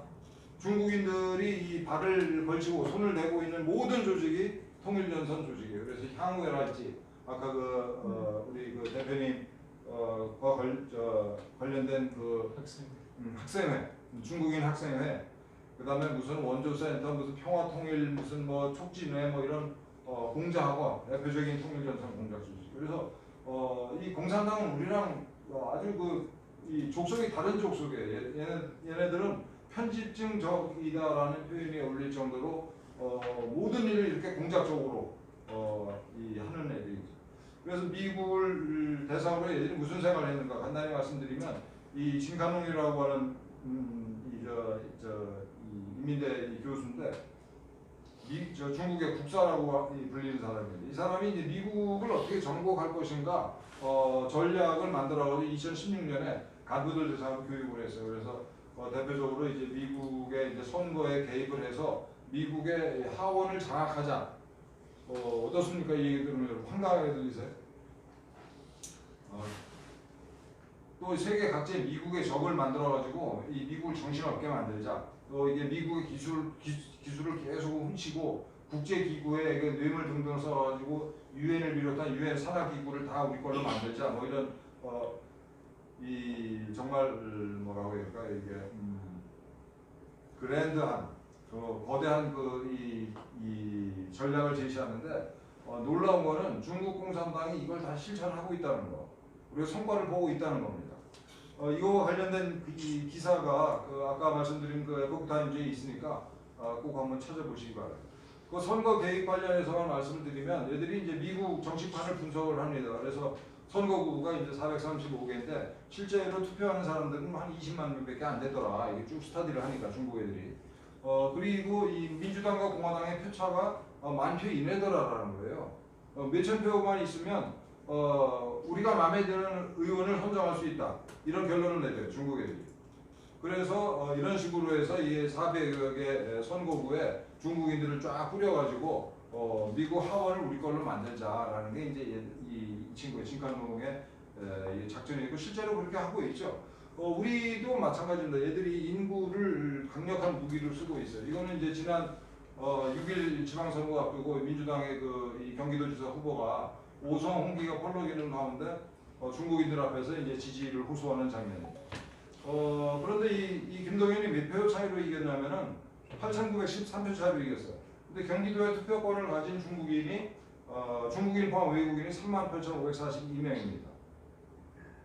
우리나라가 이 경기도랄지 서울시랄지 심지어는 대선마저도 사실은 할 때마다 이 박빙의 이 승부예요.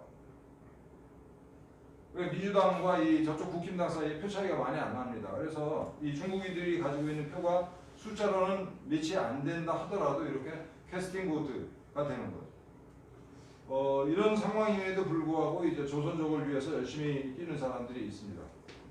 굉장히 위험한 이 중에 대표적으로 위험한 사람이 그 선거권을 가진 외국인의 정당 가입을 허용하자 이런 주장을 하는 한 송영길인데 이 사람은 정당법 개정안을 냈어요. 2017년 1월달에.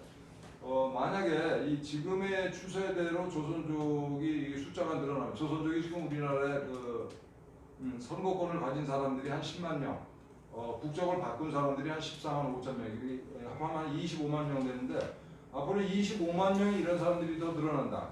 그리고 50만 명이잖아요. 이 50만 명이 반씩 나눠가지고 국민당에 25만 명 들어오고 민주당에 25만 명 들어가면 두 당의 대통령 후보를 누가 정하게 될까요? 중국인들이 중국 공산당이 정하는 겁니다. 이 50만 명이.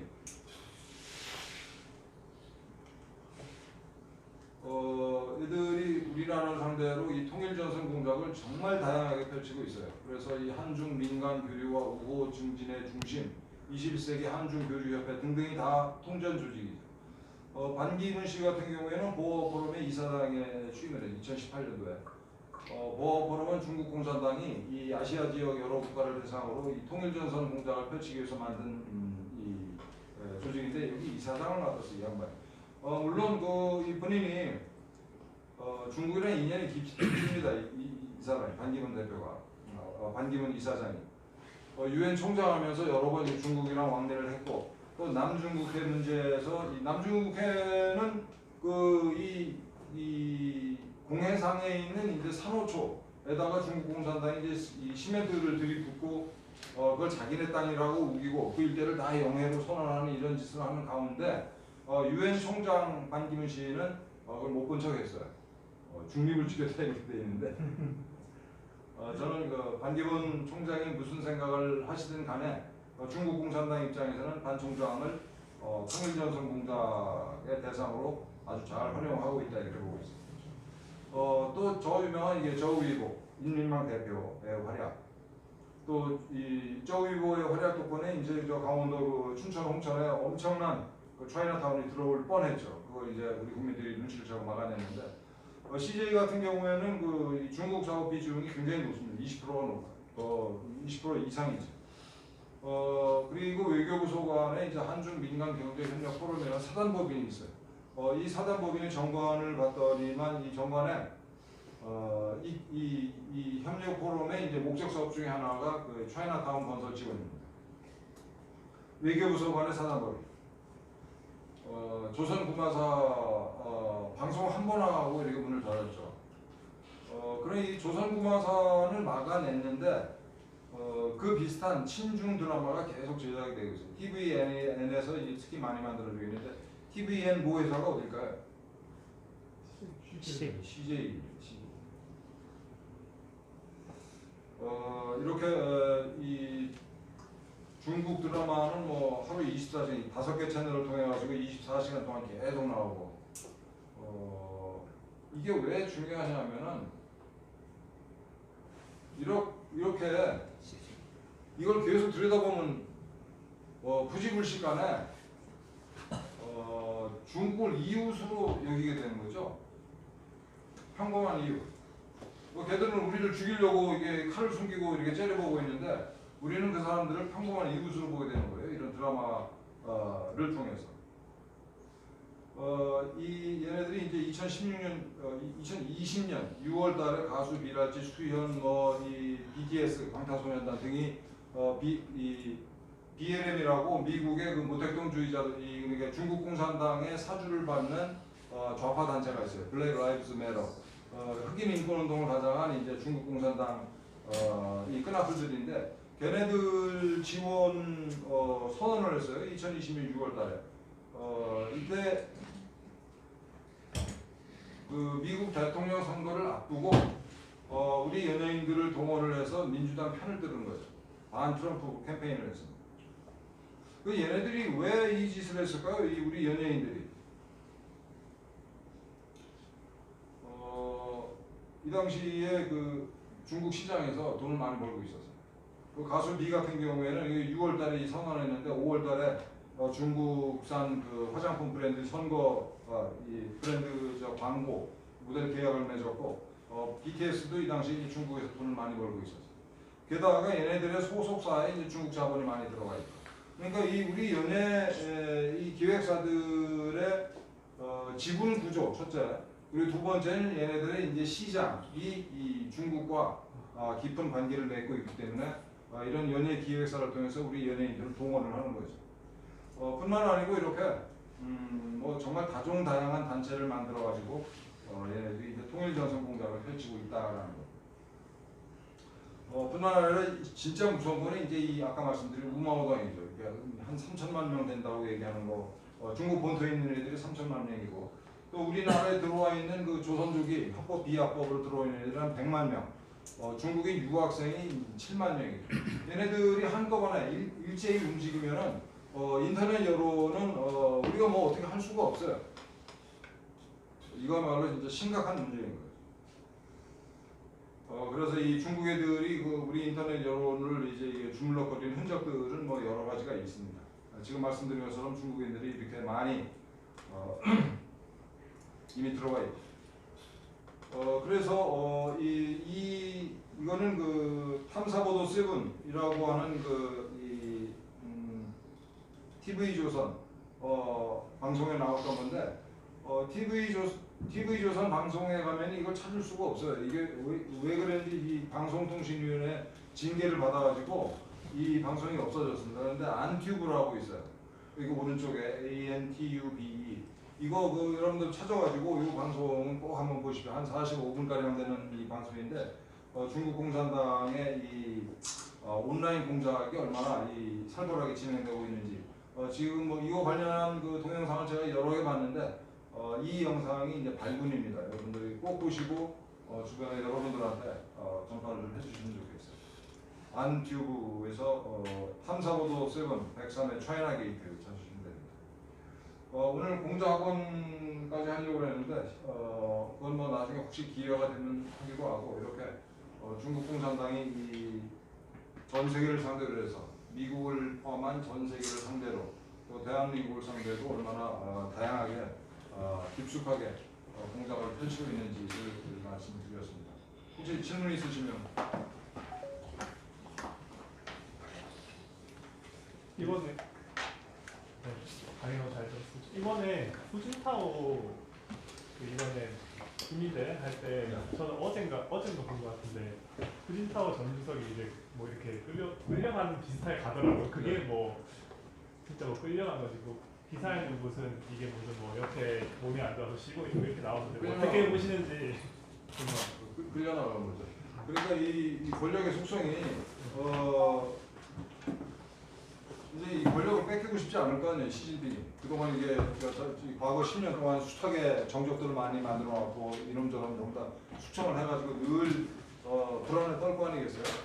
그런 상태에서 권력을 독점해야 되겠다는 욕심이 생길 수밖에 없죠. 그러니까 상무위원들 7명을 다 우리 파로 만들어 버리겠다. 라는 이제 아까 그 시진핑이 간이 벗다고 그랬죠. 이 권력 구조에서도 그런 선택을 한 거예요, 시진핑이. 왜냐면은 너무 얘가 10년 동안 삽질을 많이 해가지고 불안해한 거예요. 그래가지고 이제 이 다른 파를 다 이게 제거를 했는데 그 후진타오가 투덜거릴 것 같으니까 그냥 내보낸 거죠. 무시무시한 겁니다. 그래서 이런 그러니까 그 권력 구조에서도 그렇고 내치에서도 이 아까 이 텐센트를 비롯해서 이제 IT 기업들 전부 다 이렇게 진압을 하고 있다고 했잖아요. 그 다음에 뭐 공유 경제인지 뭔지 해가지고 부자들 이제 뺏고 돈을 그 다음에 이 서방 경제권으로부터 이렇게 고립되고 국내적으로도 굉장히 그 시진핑이 궁지에 몰리고 있고 권력도 그런 식으로 돼가 있고 대외적으로는 이게 굉장히 침략적인 성격을 띠고 있고 굉장히 위험한 상태죠. 국제정세가. 그래서 사실은 아까도 말씀드린 것처럼 이 윤석열 정부가 정말 전쟁 준비를 해야 된다라고 저는 확신해요. 이렇게 막 가는 애가 갑자기 이 개거천선할 리가 없잖아요. 지금 목숨을 걸고 이렇게 불진하고 있는 거예요. 대만 침략을 약간 곧이라고 이렇게 예상하시나요? 대만을 대만 아니면 우리인데 중국 공산당 입장에서는 북한을 이제 사주할 수도 있으니까. 지들은 이제 6.25 때처럼 이제 뒤에 숨어 있는 척하면서 북한을 또 이용할 수도 있지 않을까라는 생각도 해요. 근데 미국이 있는데도 약간 이게 판단이 제대로 못하고 그렇게 할 거다 이렇게. 별 생각 다 하겠죠.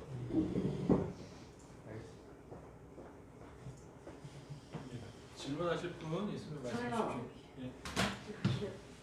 아니 그 마이크. 이거 저 사진 안 나오죠? 예, 사진 안 나와요. 네. 저는요 항상 궁금한 게 있었거든요. 카카오톡이 중국에서 나온 거라 그러잖아요. 그러면 제가 그런 얘기 많이 들었거든요. 저희 정보가 우리 국내 정보가 다 중국으로 다 흘러갔다. 그런데 그 카카오톡으로 될 수 있는 한 개인 정보 같은 거는 보내지 말라. 이게 중국으로도 흐를 수 있다. 그 얘기를 들었거든요. 항상 그래서 제가 좀 신경이 쓰이고 그러거든요. 지금 여기는 이제 카카오 얘기는 안 나오는데 카카오에 이제 중국 자본이 엄청 들어가 있죠. 카카오의 여러 계열사에. 그래서 그런 걱정들을 많이 합니다. 카카오를 통해서 이제 우리 이제 한국인들의 그 정보가 이제 틱톡이라는 거 아시죠? 틱톡을 이게 미국에서 트럼프 대통령이 미국에서 사용을 금지하려고 그러다가 바이든 정부 들어와서 이제 그걸 다시 풀었는데 틱톡을 통해서 이 중국 애들이 수집하는 정보는 굉장히 사소한 것들이에요. 사소한 것들인데 이게 엄청나게 쌓이다 보면 이제 AI가 이게 분석을 하게 되고 그래서 예를 들어서 이게 제가 이제 사용자인데 공무원인데 몰래 도박을 하다가 엄청난 빚을 졌다라는 걸 이제 이 중국 애들이 간파를 한단 말이에요. 정보를 쭉 분석을 하다 보면. 그러면 이제 저한테 접근을 해보죠. 중국 공산당이. 도박비 갚아주고 정보를 빼돌린다. 이렇게 그걸 보고 뭐라고 그러나 그런 SNS랄지 이런 그런 것들이 굉장히 위험하죠. 그런데 아직까지 공식적으로 카카오를 통해서 정보가 나갔다 이런 얘기는 아직은 없는데 우리 정부에서 들여다봐야 된다 이렇게 생각합니다. 참고로 저희 답장으로 왔던 중국인 친구 이메일에 보면은 카카오도 중국 거다. 이 친구는 아주 자연스럽게 선포를 한다거든요. 50%가 중국 공급 거잖아요. 그리고 10년 전에 알려준 걸 뭐. 지배 구조를 보면은 김원호 회장이 최대 주주이긴 한데 사실 이렇게 중국 자본들이 있고 또 우회에서 가지고 있는 것들도 있고 그래서 사실 위험한 상황이라고 보는 것이 쪽이 있었습니다. 그 넥슨 검증이 있었는데 이게 내부 인원 몇 명만 이렇게 하면은 사실 이렇게 정보 분석이 너무 쉬워요. 너무 쉽습니다. 그래서 사실은 뭐 카카오톡뿐만 아니라 전반적으로 상당히 위험한 상황이다. 이렇게 보시는 게 맞지 않을까 싶습니다. 예, 또 질문 있으시면은 말씀 주시면 감사하겠습니다. 오늘 공지하고는 안 하시나요?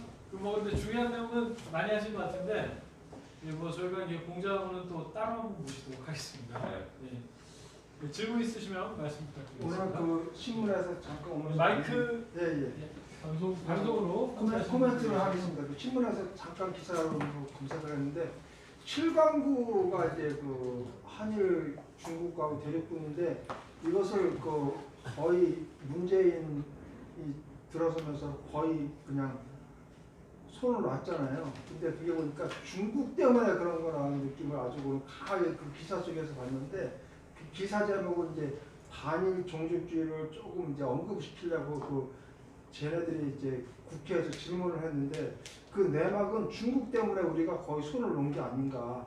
혹시 여기에 대해서 조금 아시는 거 있으면 좀 제가 한번 7강구 예. 제주도 앞바다에 있는 석유 탐사하는 예. 그 한국에서 손을 놨더라고요. 완전히 그 중국 때문에 손을 놓은 게 아닌가. 중국이 마음대로 퍼가라고 예. 그런 생각이 들었어요. 그건 뭐 제가 알 바가 없는데 중국 공산당이 얼마나 깊숙하게 문재인 정권을 좌지우지했는지 예. 이건 뭐 전모가 아직 안 드러나가지고 그런데 매우 심각한 수준일 것이다라는 추측만 하고 있죠.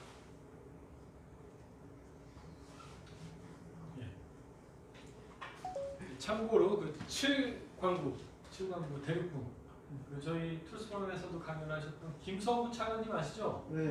김서부 차관님께서 그거 진행하시는 분이십니다. 예, 알고 넘어가시면 좋을 것 같아요. 방송이 있어요? 예? 방송.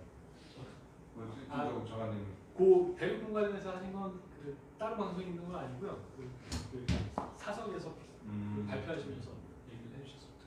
개인적인 이야기. 근데 요즘에 그 중국 관련해서 좀 걱정되는 건 그게 저희가 반도체 산업이 사실은 특히나 삼성전자 뭐 또 SK 하이닉스 보통 저희 근데 나라는 사실은 메모리 반도체를 많이 판매하고 있거든요. 그래서 사실은 근데 그 삼성 메모리 부분 판매 보면은 한 반 정도는 사실 중국 매출이거든요. 그래가지고 사실 중국 시장을 포기하기도 어려운 상황이기도 해요. 그래서 사실은 근데 이게 사실은 그래서 비메모리 반도체 분야 파운더리라고 하는데 이런 데서 약간 이 포션을 늘려가야 되는데 근데 이 지금 상황에서 사실은 그걸 포기하기도 어렵고 사실은 그래서 이런 상황에서 뭐 제 생각에 아까처럼 이제 비메모리를 늘려야겠지만 이런 경제 상황에 사실은 중국이 보통 많이 디펜스를 많이 하잖아요. 경제 상황 들면서 중국 의지할 수밖에 없다는 얘기를 듣는데 그런 경제적인 관점에서 어떻게 저희가 중국에 대응해야 될까? 네.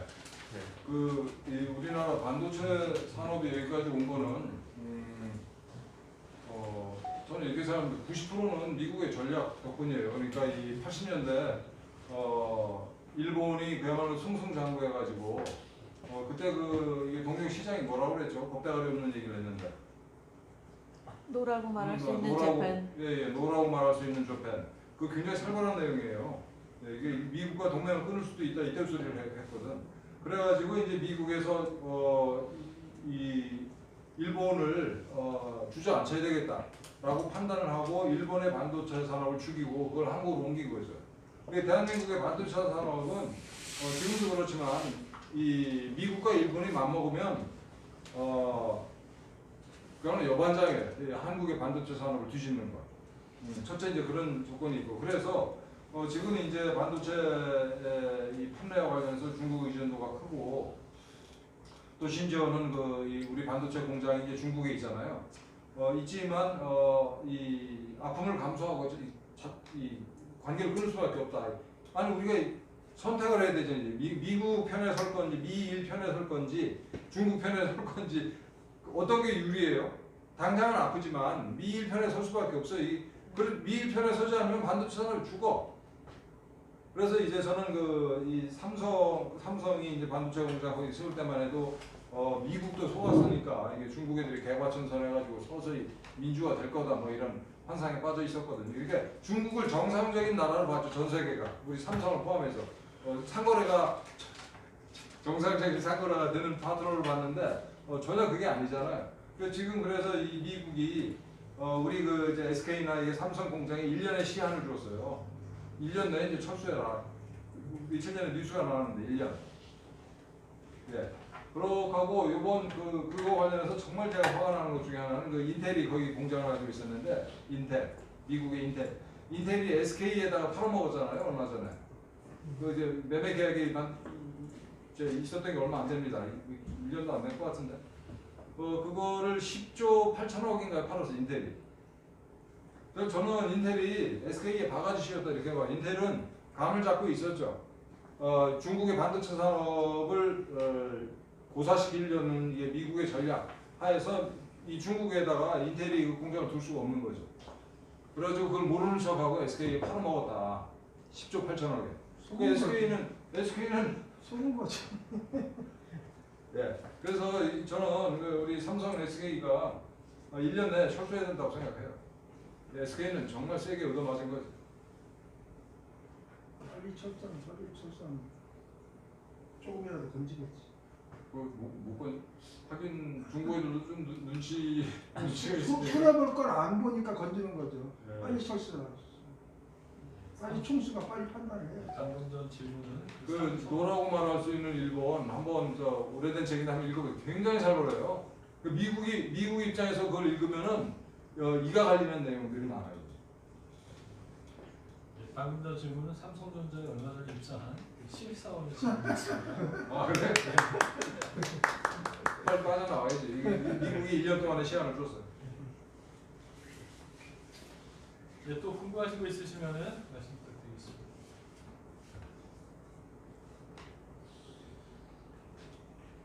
네, 오늘 그 공자학원에 대해서는 뭐 말씀을 못 드렸는데 나중에 기회가 되면은 2부 공자학원 이렇게 해서 한번 말씀드리도록 하겠습니다.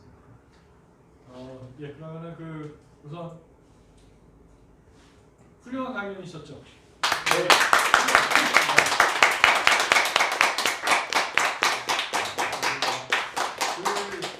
중국 관련해서는 사실 저도 할 얘기가 많습니다. 할 얘기가 많은데 우선은 한민호 대표님께서 너무 잘 정리를 해주신 것 같아요. 너무 잘 정리를 해주신 것 같아요. 방송 보시는 분들은 못 들으셨을 텐데 처음 방송 시작하기 전에 말씀드렸습니다.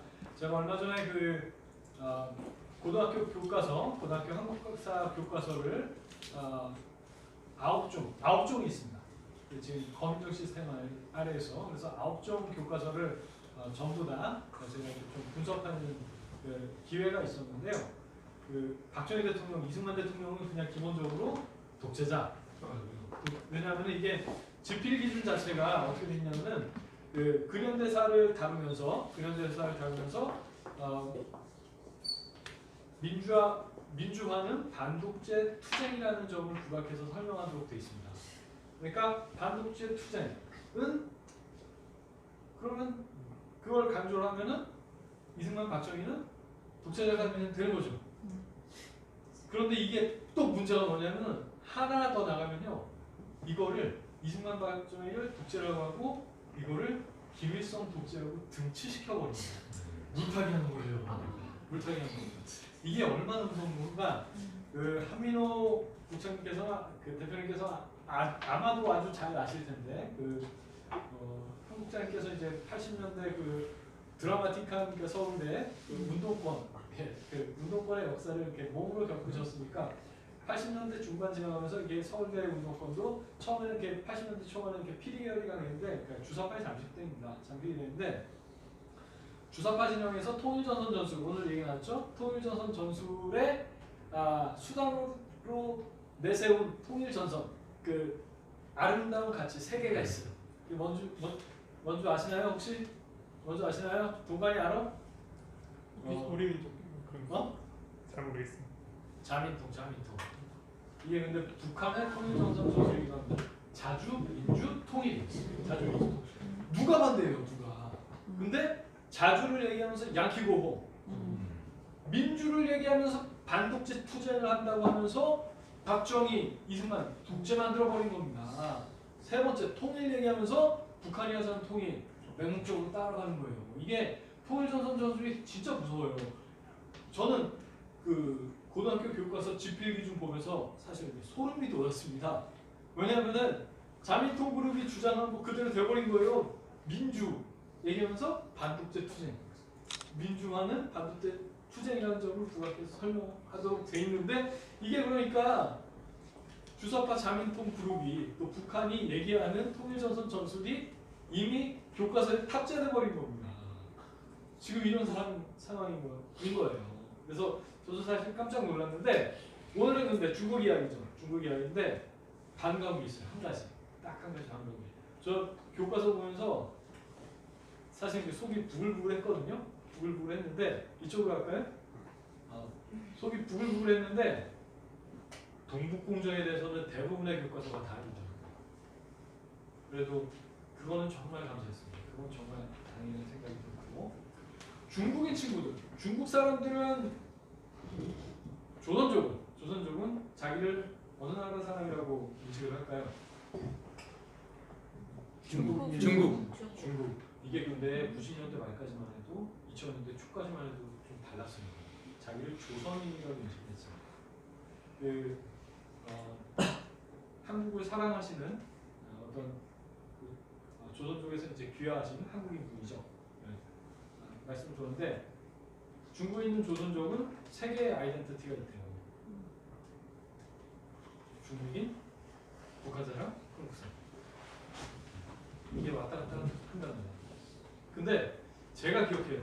제가 96년도에 서울대 딱 입학했을 때 유학생들이 그때 별로 없었습니다. 근데 중국인 유학생들이 있었어요. 중국인 유학생들이 조금 있었는데 90년대 초반하고 2000년대 초반에 왔던 중국인들까지만 하더라도 성격이 조금 달라요. 특히나 조선족 친구들은 이 한국 사람이라는 아이덴티티가 좀 있었어요. 그래가지고 중국하고 한국하고 축구 시작하자면 한국어를 했어요. 한국어를 했습니다. 90년대 말 2000년대 초까지만 해도. 근데 이게 2008년 올림픽, 북경올림픽 기점으로 해서 분위기가 확 달라져요. 그래서 요즘은 정말 안타까운데 중국 북경에서 사업하시는 분들 오늘 한 대표님께서 말씀 주셨지만 중국에서 돈 벌었다는 거는 뭘 의미하는 거죠? 중국 공산당에 뒷돈도 준다는 거죠. 그러니까 중국 공산당과 관시가 있어서 그걸로 돈 벌었다는 건데 한국 분들 중에 중국 가서 어쨌거나 사업하시는 분들 계시죠. 그럼 이분들도 영업을 하셔야 될 거 아니에요, 그렇죠? 영업을 하시면서 중국 고위직들 컨택하시고 그러면서 뭔가 선물을 줘야 되잖아요, 그렇죠? 가장 좋은 선물 중에 하나가 뭔지 아세요? 현금, 현금 말고, 돈 말고, 돈으로 받지 못하는 거. 금, 이런 거 말고. 자식이 공부를 잘 못해. 직장이 아니라 한국으로 유학시켜주는 거. 네, 한국 서울대. 보증서 가지고. 이러니까 서울대가 뭐합니까? 대한민국이 뭐합니까? 그렇게 서울대 들어온 애들이 서울대를 뭘 하겠어요? 서울에서 저 학력을 안 보고 봤어요. 이게 외국인 전형은요. 외국인 전형은 좀 다릅니다. 재량이 상당히 큽니다. 상당히 크고 제가 뭐 이런 말씀을 드린다고 해서 그 서울대 중국인 친구들 특히 또 조선족 친구들 스펙트럼이 상당히 다양합니다. 다 같지는 않아요. 다 같지는 않습니다. 그런데 이런 친구들이 있다는 걸 인식하고 있어야 되는 거죠. 그러니까 우리가 가까이 친구를 보는 게 사실은 되게 위험한 통일전선 전술이기도 하다는 걸 우리가 인지를 해야 됩니다. 한민호 대표님께서 드라마 말씀해 주셨잖아요. 드라마 보다 보면은 그냥 동화되는 거예요, 그렇죠? 근데 친한 친구로 이렇게 있다 보면은 그렇게 이렇게 동화가 되는 겁니다. 근데 아이덴티티가 사실은 이렇게 명확하게 서 있는 상황에서 그렇게 친구를 삼아야지 우리가 빨려 들어가지 않죠. 이게 제가 게임주 관련된 얘기를 했는데 이게요. 제가 말이 길어지는데 그러니까 5분 안에 마치겠습니다. 90년대 말만 하더라도 한국 게임, 온라인 게임이 한국이 앞섰어요. 한국이 앞섰습니다. 그러니까 그때만 하더라도 한국의 게임 개발자들 중국에서 모셔왔습니다. 모셔가고 그리고 뭐 거기서 아주 서비스 제대로 해주고 그리고 그 한국 게임 업체들 해외 사업 팀 본부 중국 가면 아주 대접 엄청 잘 받았어요. 엄청 잘 받았습니다. 그런데 이게 2000년대 중반 넘어가면서 분위기가 조금 바뀌어요. 분위기가 조금 바뀌면서 2010년도쯤 넘어가면서는 별로 반기지 않습니다. 한국 회사들이 돈 내서 출장을 하는데요. 그때부터는 그리고 2014년, 15년 기점으로 해가지고는 더 이상 한국에 배울 건 없다는 분위기. 그러면서 물밀듯이 중국 자본이 한국 게임 업체들, IT 업체들 먹기 시작했습니다.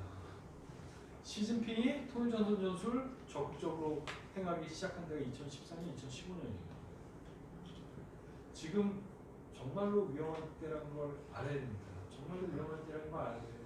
트루스 포럼이 계속 이렇게 목소리 내는 거예요. 탄핵 사태부터 시작을 했는데 중국의 위험성, 북한의 위험성, 복합적으로 우리가 지금 다 겪고 있고 받아내고 있는 겁니다.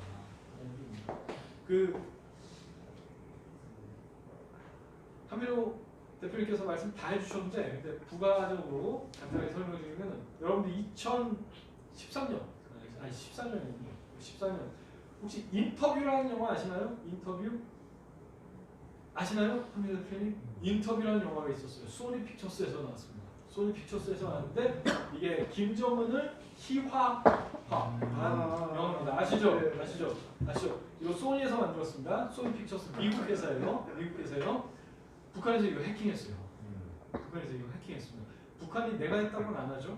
근데 나중에 미국에서 조사를 해보니까 이게 북한 지문이 나와 있는 거예요. 미국은 가만히 있을까요?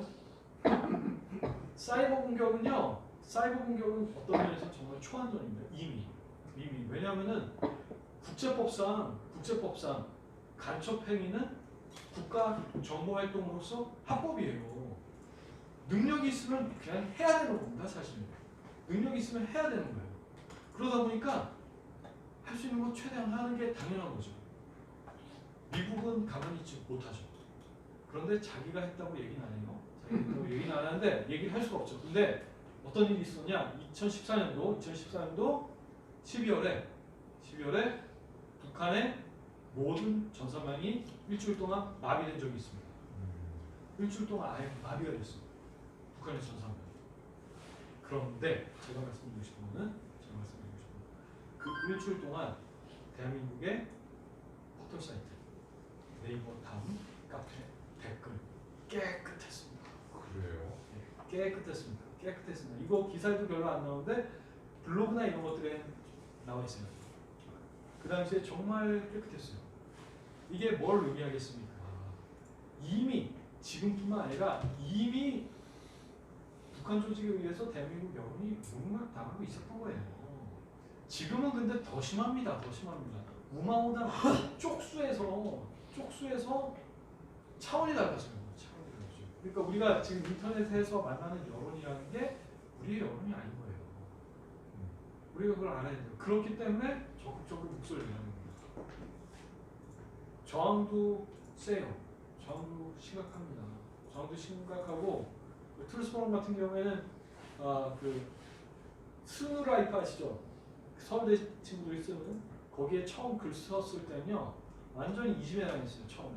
그리고 신고 먹고 계정 정지당하고 이런 것들 진짜 서글프더라고요. 처음에는. 근데 그걸 바뀌었어요. 눈물 납니다. 분위기가 바뀌었어요. 근데 에브리타임이라는 게 생겼는데 거기 학부생 애들이 많이 있어요. 어린 애들이 많이 있어요. 에브리타임은 요즘에 스누라이프 초기 분위기예요. 약간. 그래서 사실 속상한 일이 되게 많습니다. 근데 거기서 활동하는 애들 중에서도 있어요. 있는 게 당연합니다. 그렇기 때문에 우리가 좀 힘들더라도 계속 목소리 내야 돼요. 목소리 내야 됩니다. 오늘 그래서 기다렸습니다. 오늘 이 강의를 끝나고 제가 공표를 하려고 하는데요. 서울대 시진핑 자료실 없어져야 되겠죠? 그렇죠? 크루스포럼에서 서울대인 그리고 국민 서명 진행하도록 하겠습니다.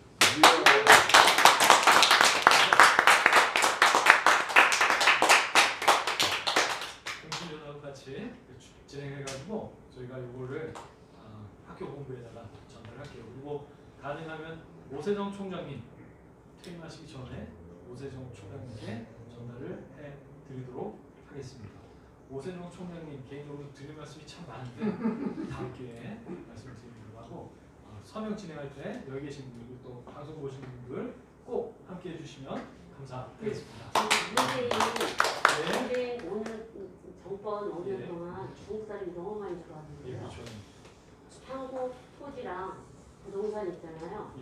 중국 사람이 60%를 지금 건물을 토지랑 건물을 다 사들였대요. 그리고 서울대는 이 중국이랑 연결이 돼서 많은 사람들이 서울대를 탐탁치 않게 보는 사람이 많죠. 이게 몇 %일지는 모르겠는데 그 중국인 친구들이 보니까 제가 정확하게 기억은 없는데 한국에서 아파트를 사잖아요. 그럼 중국은행에서 대출이 나와요. 그러니까 한국의 은행에서 또 대출을 받습니다. 이중으로 대출받는 거예요? 뭐 그래가지고 집 사기가 엄청 쉬운 거예요. 그렇게 해서 집산 친구들이 생각보다 있더라고요. 그래서 하여튼 지금 대한민국 상황이 이렇다는 거 우리가 알아야 돼요. 그래서 황민호 대표님이 하시는 일 얼마나 귀하세요, 그렇죠? 큰 박수 부탁드립니다. 네, 그리고 방송으로 함께 해주신 분들 제가 조남만 올려드리겠습니다. 성공투자, 청군선창, 혀곡국이네요. 김영명님 감사드립니다. 이서윤님 감사드립니다. 테레사민 선생님 항상 감사드립니다.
코리아 시청자 여러분, 대한민국 국민 여러분, 오늘 우리 한민호 국장님을 모시고 대한민국의 존립을 위협하는 중국 공산당의 존재에 대해서 오늘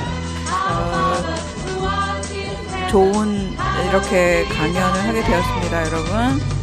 그러면은 방송 여기서 종료하겠습니다. 함께 해주셔서 대단히 감사합니다. 정훈님도 오세요. 여기 기자님한테 부탁드립니다. 제가 어서 오세요. 하나. 편한 대로 하세요. 네 찍어드릴게요. 이거 뉴스타운에서 오셨고 나우코리아 나우코리아에서 예, 또 찍으셨습니다. 그리고 여기는 저희 트루스홀에서 영상으로 공부하고 계신 그 최종 대단히 감사합니다. 방송 종료하겠습니다.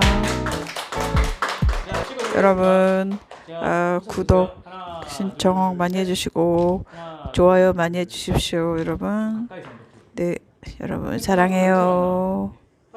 감사합니다. 네, 화이팅 해주세요. 하나, 둘, 셋. 방송 종료하겠습니다. 잠깐만 파이팅 할 때는 그 뭐 붙여서 해야 돼요. 아, 예. 제가 한민호